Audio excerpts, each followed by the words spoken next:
Hello मेरे प्यारे दोस्तों आज की इस वीडियो में हम जानने वाले हैं यूपीआरटी के न्यू अपडेट के बारे में। देखिए अपडेट ये है कि अभी यूपीआरटी का जो पहला चरण था उसका अंत हो चुका है। यानी कि यूपीआरटी का जो पहला चरण था जो कि 2 फरवरी से 20 फरवरी तक चलने वाला था उसका अब अंत हो चुका है और 20 फरवरी को उसका लॉटरी नंबर भी आ चुका है। तो जिन्होंने 2 फरवरी से लेकर के 15 फरवरी के बीच में फॉर्म फिल कराया होगा उन बच्चों का एडमिशन हो चुका है, यानी कि उनको लॉटरी नंबर मिल चुका है और उनको अब स्कूल में एडमिशन भी मिल जाएगा।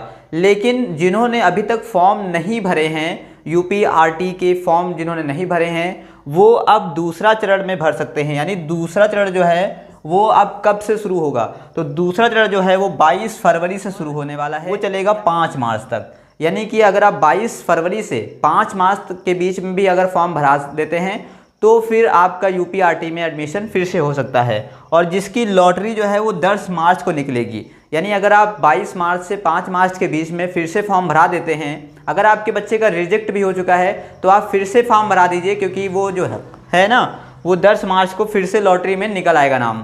तो देखिए सबसे पहले डॉक्यूमेंट के बारे में हमने वीडियो बना दी है, पहले से ही मैंने इसके बारे में डिटेल दे दी है। अगर आपने वो हमारी वीडियो नहीं देखी है तो यहाँ पर क्लिक करके हमारी वो वाली वीडियो देख सकते हैं आप। सबसे ज़रूरी डॉक्यूमेंट ये होते हैं कि बच्चे का डॉक्यूमेंट क्या क्या लगते हैं।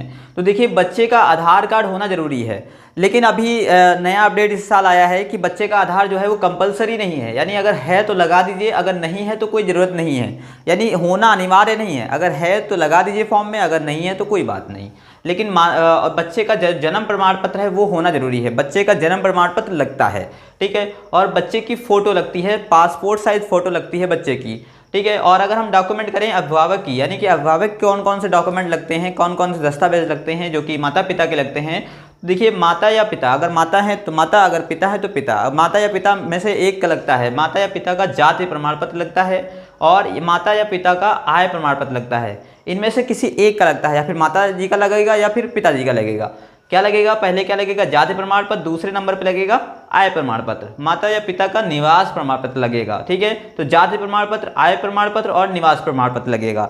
और माता या पिता की बैंक जानकारी लगेगी, यानी बैंक की जितनी भी डिटेल होती है वो सारी डिटेल यूपीआरटी के फॉर्म भरते समय लगेगी, क्योंकि उसमें इस बार अब 6000 रुपये जो है वो आता है यूपीआरटी में। बच्चे की बैग और कॉपी किताब सारा चीज़ लेने के लिए 6000 रुपये जो है वो इसमें यूपीआरटी के तहत बैंक में आते हैं। तो अगर आप ये जानकारी देंगे तो उसमें आपको 6000 जो है वो हर एक साल में मिलेंगे बच्चे के प्रॉफिट के लिए। और क्या होना चाहिए डॉक्यूमेंट में, माता व पिता का आधार, और माता पिता का आधार भी होना चाहिए। तो यही थी डिटेल। तो अगर आपने हमारी इस वीडियो को लाइक नहीं किया तो प्लीज़ लाइक भी कर दीजिए, और अगर आप हमारे चैनल पर नए हैं तो प्लीज़ चैनल को सब्सक्राइब भी कर लीजिएगा। देखिए मैंने पहले से ही लिख रखा है, तो प्लीज़ सपोर्ट ज़रूर कीजिए। और ऐसे ही वीडियो देखने के लिए हमारे चैनल को सब्सक्राइब कर लीजिए, जिससे मैं मोटिवेट हूँ थोड़ा। जय हिंद।